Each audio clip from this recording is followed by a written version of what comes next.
There is an obligation to always build our emunah. And building emunah basically is affirming that Hashem is the cause of everything in our world. So bitachon is an offshoot of that, the sense of well-being associated with that piece of information. But the basic information is that Hashem runs everything, that nothing exists outside of his will. And many people use various devices to try to build their emunah. So, for example, if a person has a spiritual experience, that there might be they experience a Shabbos or Yontif, they experience some sort of elevated spiritual experience, and it leaves them with the sense that there is more than what meets the eye. That not everything can be explained by natural cause and effect, where natural cause and effect is not being understood as simply an expression of the will of HaKadosh Baruch Hu. And you have people who will tell you Hashgacha Pratis story. What is a Hashgacha Pratis story? What is it? What is it really at its essence? At its essence, it is the sense that two things, whether they be two events,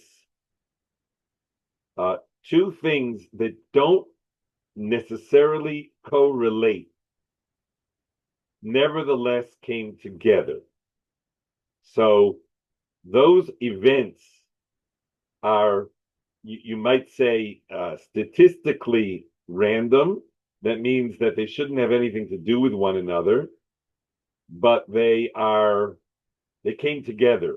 They came together as one needed them to come together. One would have hoped that they come together. And talking about a Hashgacha Pratis story, what that's really doing is the person affirming their own sense that there's more going on in their world than meets the natural eye. So that's what the Hashgacha Pratis stories are for. Now, why is a Hashgacha Pratis story important? Well, the answer really is that Hashem desires to be near and close to us. Iva limoshav lo.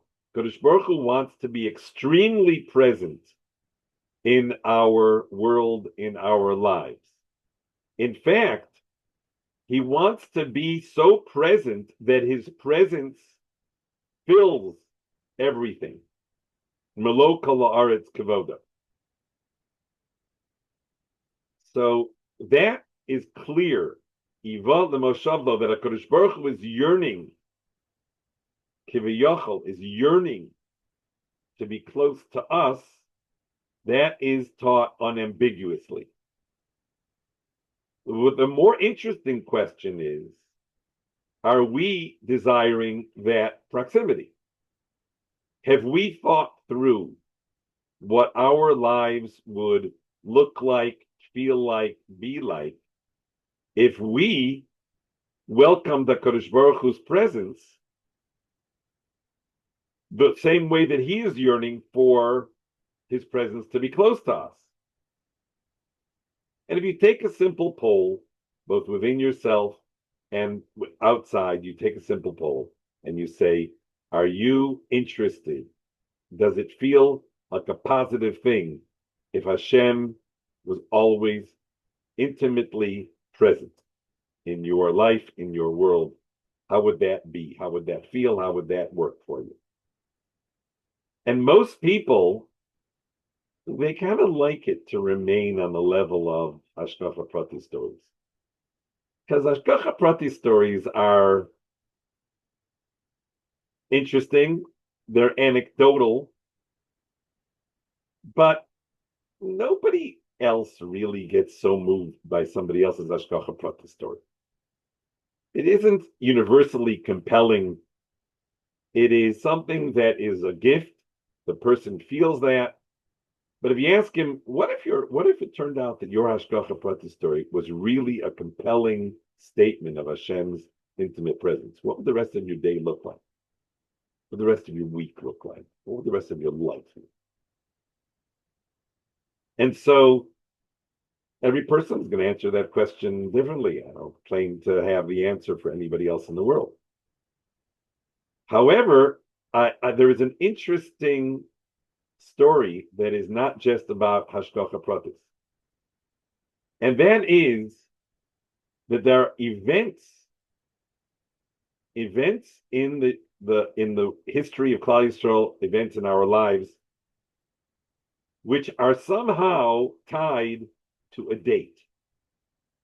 Now that's a little different than a Hashgacha Prati story, because there cannot be any obvious connection between a date and an event. The date does not dictate that that event will happen. No matter how many people worry about Friday the 13th, everyone knows that that's a superstition. And the idea that an event and a date would connect speaks to a level of hashgacha that is far more compelling than a hashgacha prati story. In fact, you find that Chazal did not institute Hanukkah as a recurring festival until the subsequent to the following year, when they encountered that day, the 25th day of Kislev, and because they had spiritual antenna, they were able to sense something is different in the air. We now know that this is not simply a miracle which happened to our ancestors in the Beis Hamikdash. This is an event that is now hardwired into the Jewish calendar. And so they instituted Chanu Chaf E, this idea that the 25th of Kislev has significance. So you don't hardwire something into the calendar until you know that it really is an expression of Hashem's will, that there will be two things that will exist, that will coexist, that have nothing to do with each other: a miracle and a date. And that's what Tisha B'Av is. The reason why we call it Tisha B'Av, we call it Tisha B'Av, we don't call it Yom HaChurban, and we don't call it Yom HaMeraglin. We refer to it by its date because that's the whole story. The story is that HaKadosh Baruch Hu made a moed because of, or originating in, the terrible error of speaking Lashon Hara about Eretz Yisrael and about the mission of Klal Yisrael and Eretz Yisrael. On that night, HaKadosh Baruch Hu said, because you cried needlessly on that night, you will cry for generations. You will always cry on that night for good cause. You cried needlessly, you will cry with good cause. And so the Churbanos happened on Tisha B'Av. So did a tremendous number of tragedies that befell Klal Yisrael. That's how these other kinos managed to get in through the back door. We had the kinos of Rebbe Eliezer Kalir about the Churban, but these other kinos managed to get in through the back door because of Tisha B'Av.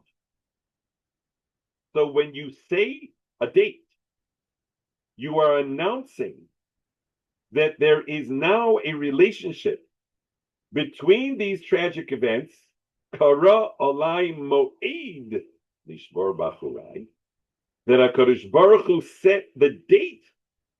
Now look at the gift of such a date.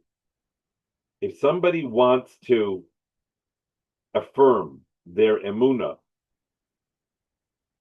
they say, well, there's two things that really should not correlate at all. The date and the tragic event should not correlate. But Hashem planted it and hardwired it into the calendar so that we can know that He runs the world, that He is the operating principle in the world. Kadosh Baruch Hu put that into the world. He hardwired it so that we would be able to use this tragic anniversary. So we're not simply, Hashem didn't simply say, I want you to remember the Churban. There's days where we acknowledge that, but all of them come with a date. And that's Asar B'Teves, that's Shiva Asar B'Tammuz. And it's so interesting that the first thing that you see, what is the first statement in the Kinos, in the Slichos associated with Shiva Asar B'Tammuz? That there were 5 things that happened on Shiva Asar B'Tammuz. Why do I need 5 things to happen on Shiva Asar B'Tammuz? Why do I need 5 things? There was the breaking of the Luchos, okay. There was what the enemies put into the Heichal. What do I need 5 things for? The answer is because it's a date. And once a date is hardwired into the calendar, that is Hashem saying here, if you want to know my involvement, if you want to know that I am running the show, look at 2 things that should not ever correlate. In fact, people are so resistant to this that you find people nudniking about whether both Churbanos happen exactly on the 9th, or they happened the day before, or they happened the day. Nudniks. Why are they nudniking? Because they can't stand Emunah. Because they are not ready to affirm that HaKadosh Baruch Hu is operant in every aspect of our lives. Their unwillingness to do that, just imagine, you walked to the Beis Hamikdash and you saw the smoke from the Mizbeach rising against a wind that is crosswind that is blowing, and it's rising. Why is that so significant? Because you can go to the Beis Hamikdash and have an affirmation of Hashem's presence in the world. And that's why we don't have a Beis Hamikdash. Because there is not a mass of people who are excited to hear and to know that Hashem is present. So they don't want to go to the Beis Hamikdash.